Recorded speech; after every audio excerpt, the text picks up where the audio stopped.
Well, moving on now, Wednesdays here on the program, we like to put the spotlight on the farm women's group CommonGround. CommonGround is a group of farm women who want to be a resource for consumers who want to know more about how their food is grown. Today we are taking a look at yet another way farmers work hard to be smart and sustainable with their resources. Well, many of us think of cattle grazing on grass, but they're also known to graze on cover crops. Joining me now with more on this is CommonGround volunteer Crystal Klug. Crystal, tell us more. Yeah, so about 6 years ago, when my brother-in-law Reese moved back to the farm, he was really adamant about adding cover crops into our farming operation, and just for the long-term health of the soil.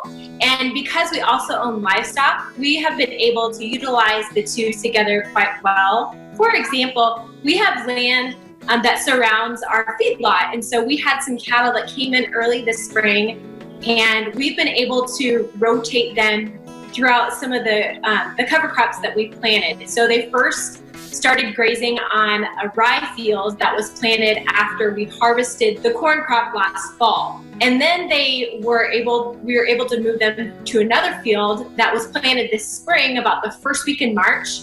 The cover crops that were planted there were oats, peas, and turnips. And what's cool about those crops is that they are high in fiber, and they're also high in energy and protein. And the peas that are planted, they actually leave nitrogen into the ground. Cover crops, they're pretty much planted for soil health.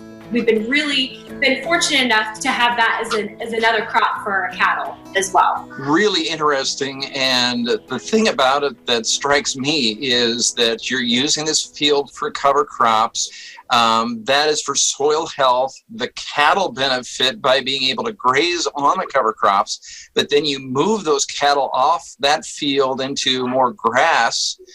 And then you are using the cover crop field for yet another reason. Maybe tell us about that.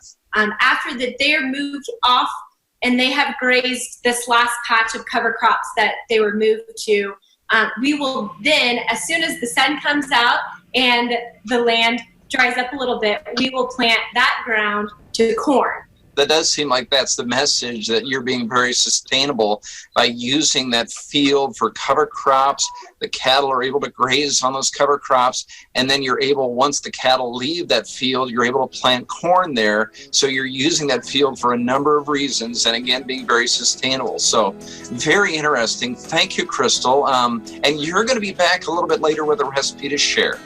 Okay, thanks, John.